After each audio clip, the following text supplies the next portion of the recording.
Vamos continuar lembrando de alguns dados importantes sobre a Idade Média que normalmente os vestibulares, todos eles, cobram de nós. Um desses fatos, então, foi o feudalismo e a formação dos reinos bárbaros, principalmente do Reino dos Francos ou Império Carolíngio. Um outro dado, um outro ponto importante bastante explorado nos vestibulares vai ser sobre o Império Romano do Oriente. Império Romano do Oriente, nós já falamos aqui, que é a mesma coisa que Império Bizantino. O Império Bizantino, ele perdurou durante toda a Idade Média. Ele foi do século V até o século XV. Este longo período do Império Bizantino vai ser pontuado principalmente pelo governo do imperador Justiniano. Todo vestibular que for falar de Império Bizantino vai se referir ao governo de Justiniano. Por quê? Porque Justiniano foi aquele imperador que reconquistou territórios do Império Romano do Ocidente que estavam sob o domínio de povos germânicos. No governo de Justiniano também, ele elaborou, ele compilou obras do direito romano e formando então a base do direito ocidental hoje. Este grupo de leis que ele compilou do direito romano foi chamado de Corpus Juris Civilis ou Código de Justiniano. Corpus Juris Civilis, Código de Justiniano, então é o conjunto de leis que surgiram aí no governo do Justiniano dentro do Império Bizantino. Após o governo do Justiniano, o Império Bizantino, principalmente a partir do século IX, ele começa a entrar em decadência, porque os imperadores não mantiveram a mesma força, porque perderam novamente os territórios para os povos germânicos e principalmente porque no Império Bizantino houve um fato religioso muito importante, que é bastante explorado nos vestibulares. Que fato é esse?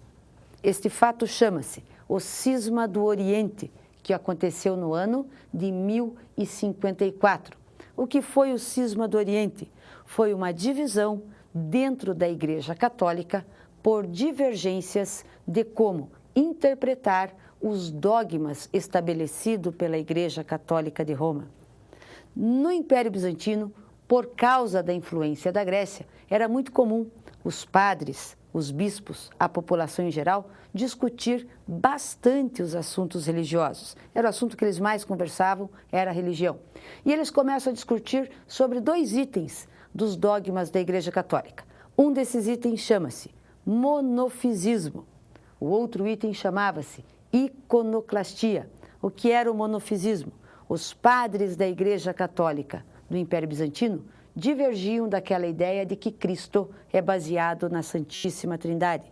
Para eles, Cristo deveria ser visto apenas por uma natureza, a natureza divina. Por isso, monofisismo. A iconoclastia é quando eles começam a se colocar contra o uso de imagens, inclusive alguns padres não autorizando o uso de imagens nas igrejas bizantinas. Então, por causa das divergências sobre o monofisismo e a iconoclastia, no ano de 1054 ocorre o Cisma do Oriente e a Igreja Católica sofre o seu primeiro rompimento e vai ficar dividida entre a Igreja Católica Apostólica Romana, cuja sede seria Roma e a autoridade máxima seria o Papa, e a Igreja Ortodoxa Bizantina, cuja sede seria Constantinopla e a autoridade máxima seria o Imperador.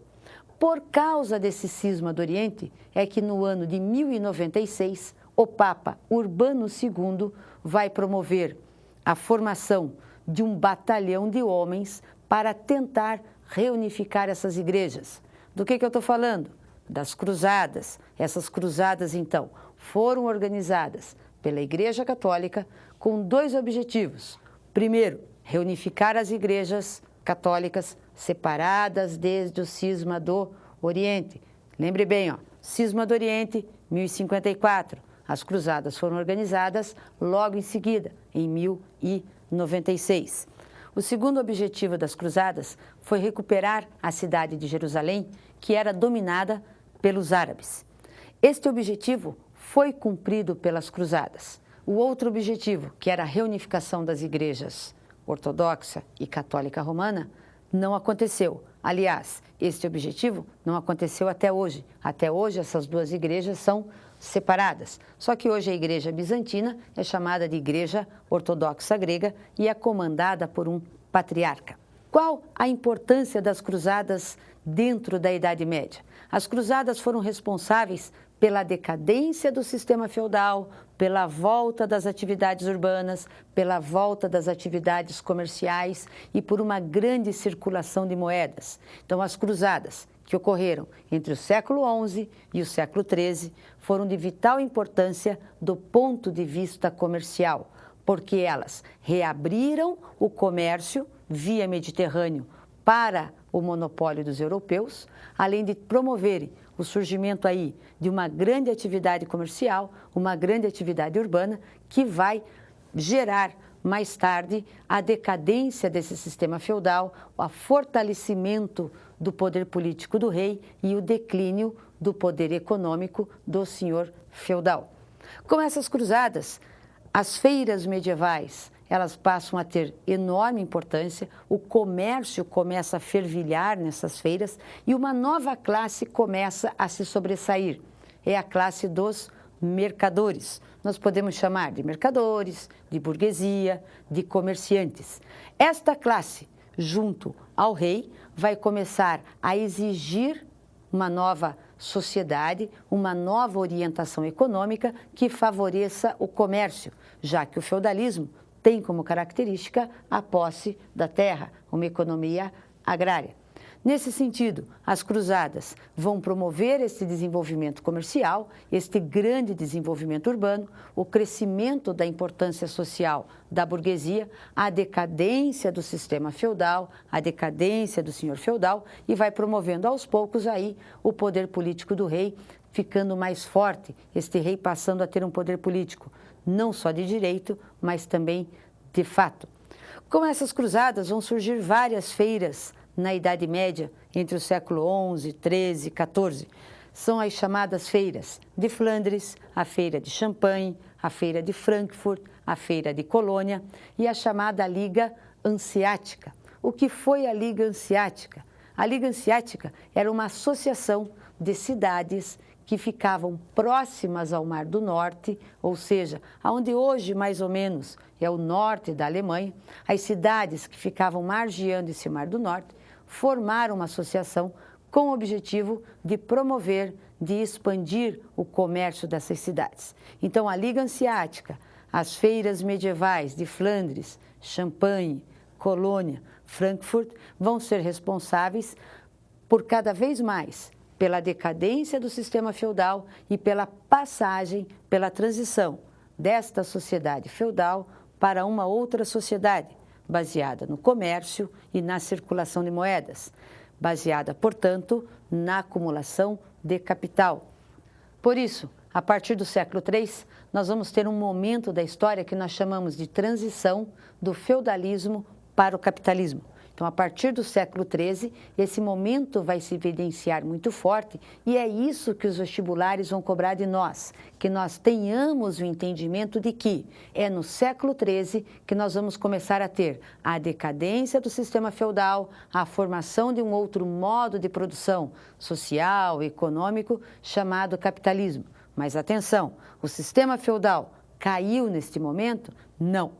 O feudalismo, ele vai existir, ele vai subsistir, ele vai manter os seus vestígios na Europa Ocidental até o século XVIII. Somente no século XVIII, com a Revolução Francesa e com a Revolução Industrial, nós vamos ter um checkmate total no mundo feudal. Nós não podemos dizer que a partir do século XIII, com esta transição, acaba o feudalismo e começa o capitalismo. Não esquece, nós temos um momento de transição.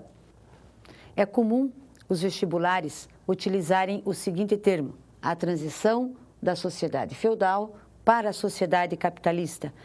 Quase não se usa mais o termo Idade Média, Idade Moderna. E neste momento histórico se dá a transição de uma sociedade para outra. Por que se usa esse termo? Porque a sociedade burguesa e capitalista que nós vivemos hoje, ela é um reflexo deste momento histórico. Toda essa sociedade burguesa, capitalista, globalizada que nós vivemos hoje, ela vai acontecer, ela vai começar a se estruturar nesse momento histórico de transição, ou seja, neste momento em que o comércio se desenvolve a patamares grandiosos, é que começa a se formar, a se estruturar esta sociedade capitalista e burguesa que nós vivemos nos dias de hoje. Por isso a importância desse momento histórico, por isso ele é bastante cobrado nos vestibulares e exigem de nós não a memorização dos fatos, mas a compreensão dessa estrutura que se forma a partir do século XIII e vai permanecer ao longo da chamada Idade Moderna, da chamada Idade Contemporânea, até os dias de hoje. Até porque alguns economistas e alguns historiadores comungam de uma única ideia. Qual ideia?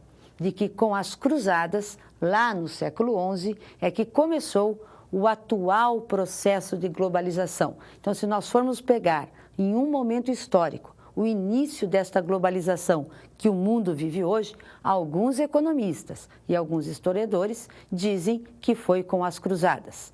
Já uma outra tendência historiográfica vai dizer que a atual globalização vai começar no século XV, quando ocorrerão as grandes navegações, a expansão marítima. E este é o tema da nossa próxima aula. Até lá!